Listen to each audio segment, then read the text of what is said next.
집중 분석 이슈타임 시간입니다. 오늘은 이데일리 권소연 기자 나오셨습니다. 안녕하십니까? 네, 안녕하세요. 자, 먼저 오늘 이슈와 관련한 뉴스부터 화면으로 확인해 보시겠습니다. 자, 이데일리 기사인데요. 원달러 1,106.6원, 추가 하락에도 속도 조절이라는 제목입니다. 17일 서울 외환시장에서 원달러 환율이 1,100원 중반대로 하락 마감했다. 종가 기준으로 지난 2018년 12월 4일 이후 가장 낮은 수준이다. 이날 코스피는 약보합 마감한 가운데 외국인 자금 유입은 이어졌다. 외국인은 3,539억 원을 순매수해 9거래일 연속 순매수를 이어갔다라는 내용입니다. 자, 원달러 환율이 23개월 만에 가장 낮은 수준까지 내려왔습니다. 달러화 약세, 원화 강세라는 뜻이죠. 연내 1,100원까지 하단이 열려 있다는 전망도 나오고 있는데 주식시장에 어떤 영향이 있을지 살펴보도록 하겠습니다.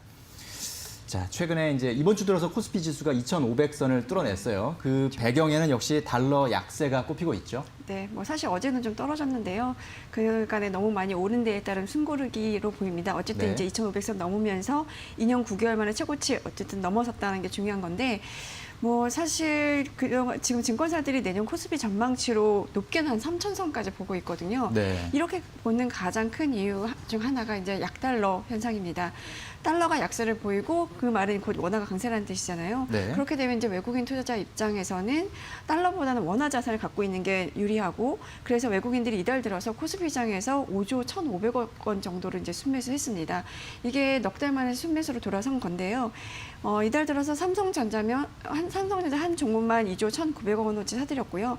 SK 하이닉스 한 8,300억 원어치, 그리고 뭐 LG화학, 삼성 SDI, 카카오, 뭐 삼성전기 같은 반도체 혹은 이제 2차 전지주 이런 종목들을 집중적으로 사들였습니다. 네, 그렇군요. 자, 환율이 대체 얼마나 떨어진 겁니까? 아까 뭐 이제 기사에서 보셨다시피 어제 원달러 환율이 1,106.6원, 그러니까 전일 대비로 2.7원 하락한 건데요. 이게 2018년 12월 4일 이후 최저 수준입니다.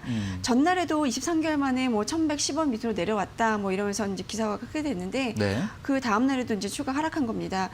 환율은 올해 3월에 코로나19 때문에 이제 팬데믹이 왔을 때 1,280원까지 올랐었거든요. 그거와 비교하면 굉장히 많이 떨어진 거죠. 그렇죠. 이 달러 인덱스라고 세계 주요 6개국 통화 대비 달러 가치를 나타내는 지수가 있는데, 이 달러 인덱스도 보니까 92선으로 떨어졌습니다. 간밤에도 추가로 하락을 했는데, 이게 지난 3월 19일만 해도 103.6선까지 올라갔던 거거든요. 그 이후에 쭉 하향 곡선을 그리면서 이제 달러가 전반적으로 약세를 보이고 있고, 이 배경을 보면 일단 이제 백신 개발에 대한 기대감 이런 것 때문에 안전자산 선호도가 많이 약해졌잖아요.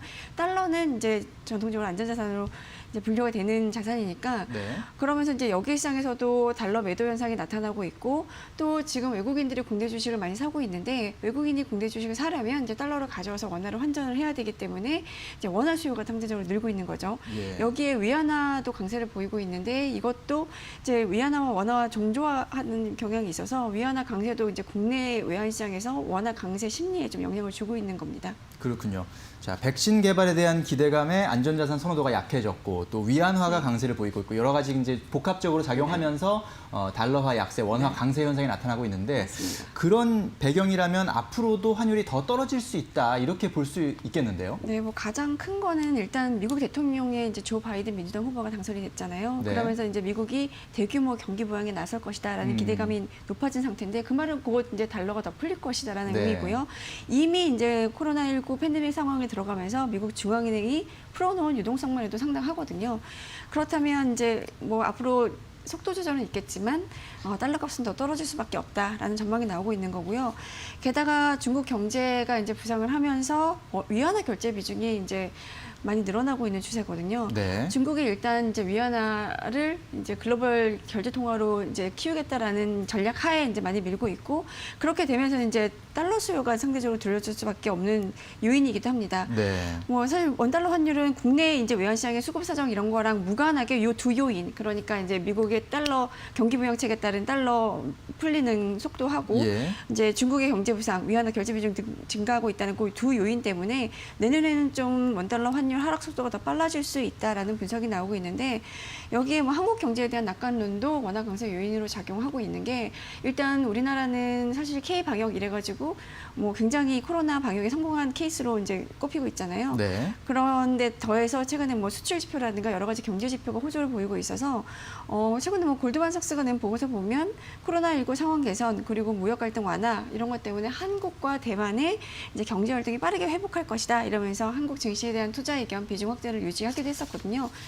이런 상황이기 때문에 이제 환율이 110선 1100선 밑으로 네. 떨어질 수 있다라는 전망까지 나오고 있는데 다만 한편으로는 이제 겨울에 뭐 코로나19 재확산하고 있는 분위기니까 이제 안전자산인 달러에 대한 선호도 다시 높아질 수 있다 이런 얘기도 좀 나오고 있고요. 예. 환율이 떨어지면 우리나라 같은 이제 수출 중심의 경제 구조에서는 이 환율이라는 게 갖고 있는 이제 그 중요성이 크기 때문에 환율이 급변동할 때마다 외환당국이 구두 개입이나 실제로 이제 시장 개입에 나서는 경우도 많거든요. 네. 그저께도 외환당국이 이제 구두 개입을 좀 하긴 했었는데 뭐 예를 들어 이런 겁니다. 뭐 시장의 변동성이 굉장히 높아지고 있으니 좌시하지 않겠다라든가 뭐 모니터링하고 있다라는 식의 예. 이제 구두 개입을 하는데 네. 뭐 이렇게 외환당국이 이제 개입을 하고 이러면 조금 이제 뭐 변동 속도가 조절이 될 수 있으니까 뭐 1,000원 이하로까지 떨어지기는 쉽지 않다라는 전망이 나오고 있습니다. 네, 그렇군요. 1,100 지금 6원이니까 네. 1,100원 선은 깨질 수 있어도 1,000원 네. 선은 깨지지 않을 것이다. 네, 뭐 네. 이런 전망들이 나오고 있는 것 같고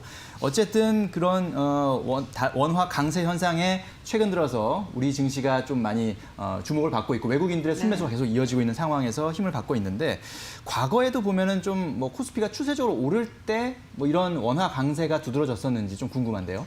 뭐 보면 그러니까 결론부터 말씀드리면 네. 오를 때 보면 이제 달러 약세 환경이 조성이 됐던 시기였는데 역사적으로 코스피가 추세적으로 상승한 구간 보면 이제 코스피 1차 급등기였던 1980년대 네. 그때 보면 이제 유가, 달러, 금리 뭐 모두 낮다 그래서 이제 3조 호황이라고 불렸었잖아요. 네. 그때 이제 또 86 뭐 아시안 게임을 개최하고 이어서 88 올림픽 개최하고 이러면서 예. 이제 한국 경제의 그러니까 몸집 자체가 커졌던 시기거든요. 그때 보면 1986년부터 코스피 지수 무섭게 올라서 1989년 3월 22일에 1,000선을 돌파했습니다. 그 전에는 사실 한 7년 정도 150선 뭐 전으로 왔다 갔다 하면서 이제 박스권을 오랫동안 벗어나지 못했었거든요. 네. 그러다가 이제 이 뭐 아시아 게임 그리고 이제 88 올림픽 개최하면서 대세 상승을 시작한 건데 그때 이 기간의 달러 인덱스 보면 1985년 2월에 164로 이제 역대 최고치를 기록했다가 1987년 12월에 86선까지 급락을 했습니다. 그러니까 달러가 쭉 이제 하락한 건데요. 네. 그 이후에 다시 이제 코스피는 한 1,000선대에 계속 머물다가 2004년부터 또 빠르게 오르기 시작해서 2007년 7월에 2,000선을 넘어섰거든요. 예. 이때도 2002년 1월에 119선이었던 달러 인덱스가 2008년에 71선까지 떨어졌었습니다. 그러니까 코스피가 이제 1,000선대 돌파하고 또 2,000선대 이렇게 마디 지수를 돌파하는 고 이제 화랑기 불장이었을 때 네. 전반적으로 달러는 이제 약세 기간이었던 거죠. 네, 그렇군요. 뭐 무조건 이 달러 약세 원화 강세가 주식시장에 무조건 이제 불장을 일으킨 요인 그 하나만은 아니었겠지만 어쨌든 복합적으로 작용했을 그렇죠. 때 우리 증시가 좋았을 때 원화 강세가 두드러졌던 것만은 사실이다라는 것을 확인할 수가 있었고 다만 이제 개별 기업 입장에서 봤을 때는 환율이 이렇게 원화 강세를 나타내고 달러화 약세를 나타내는 상황에서는 수출 기업 같은 경우는 조금 악재로 인식될 수가 있잖아요. 왜냐하면 이제 가격 경쟁력에서 좀 불리할 수 있기 때문에 그렇죠. 이런 부분은 좀 어떻게 봐야 됩니까? 일단 사실 우리나라 경제 구조가 수출 중심이라서 환율이 이제 굉장히 큰 그 거시적 변수 중에 하나긴 합니다. 특히 이제 기업 실적이 중요한데 뭐 원화 가치가 상승하면 이제 국제 시장에서 수출품 가격이 이제 오르기 때문에 가격 경쟁이 떨어지고 그렇게 되면 이제 수출이 줄어들게 되고 기업 실적이 감소한다. 이게 이제 공식이거든요. 그래서 이제 환율이 만약에 떨어지면 항상 헤드라인이 그렇게 나오죠. 기업 실적 비상, 특히 이제 수출 대기업들 네. 뭐 비상 걸렸다고 이런 이제 기사들이 많이 뽑히는데 과거 실적을 보면 사실 환율 하락과 실적 부진은 큰 관련성이 없다라는 게 이제 증거가 애널리스트들의 분석인데 그렇군요. 2016년부터 2017년 말까지 원달러 환율이 1,200원에서 1,100원 밑으로 떨어졌을 때 네. 그때 코스피 분기 순위 보면 대부분 이제 전년 동기 대비로 50% 안팎의 증가세를 보였거든요. 그러니까 결국 이제 경기가 좋아져서 한국 제품에 대한 수요가 증가하는 상황이라면 환율 하락으로 이제 그 해외에서 판매하는 가격이 조금 상승했다고 해도 살 사람은 산다라는 네. 겁니다.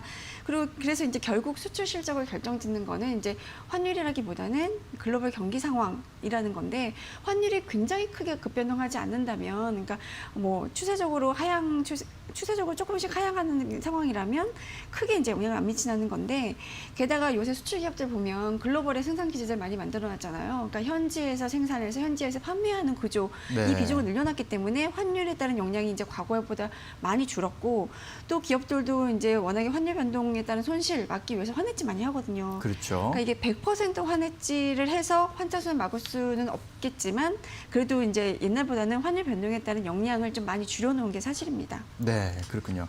자, 수출 기업들, 우리 대기업들이 뭐 그동안 현지화를 많이 해놨고, 그리고 또 그만큼 우리 제품들의 품질 자체가 많이 그렇죠. 좋아진 것이 네, 이런 맞습니다. 약간의 뭐 환율로 인한 가격 경쟁력 약화에도 살아남을 수 있는 그런 비결이 아니었나 싶습니다.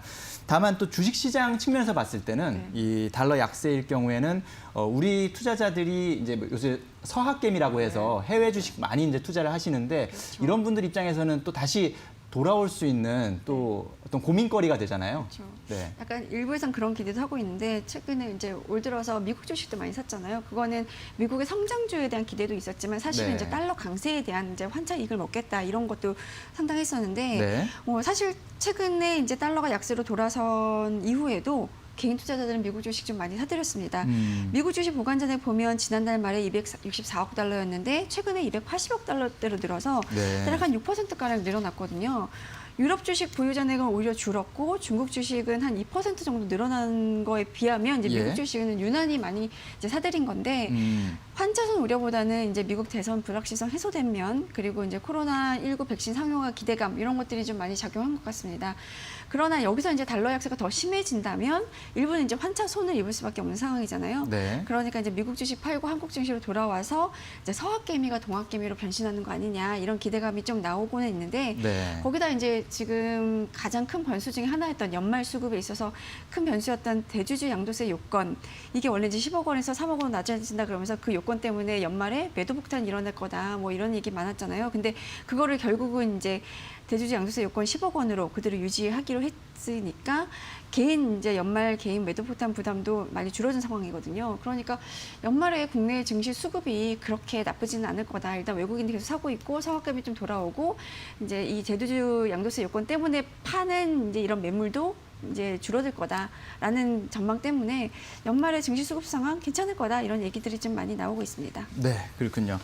자, 원달러 환율이 1,100유건까지 떨어진 상황에서 환율이 더 떨어질지 1,100원선을 내려와서 어디까지 떨어질지가 또 관심이 모아지는 그런 상황이고요. 여기에다가 그럼으로 인해서 외국인의 수급이 또 어떤 영향을 받을지, 그리고 수출 기업들의 실적, 또 서학개미가 귀환할지, 이런 부분들까지 아주 재미있는 관전 포인트가 될 것 같습니다. 이런 상황에서 또 내년 코스피 지수 전망치는 뭐 높게는 3,000까지 나오고 있으니까요. 이런 상황 속에서 주식시장에 잘 투자 전략을 세워보시면 좋겠습니다. 네, 오늘 말씀 잘 들었습니다. 감사합니다. 네, 감사합니다.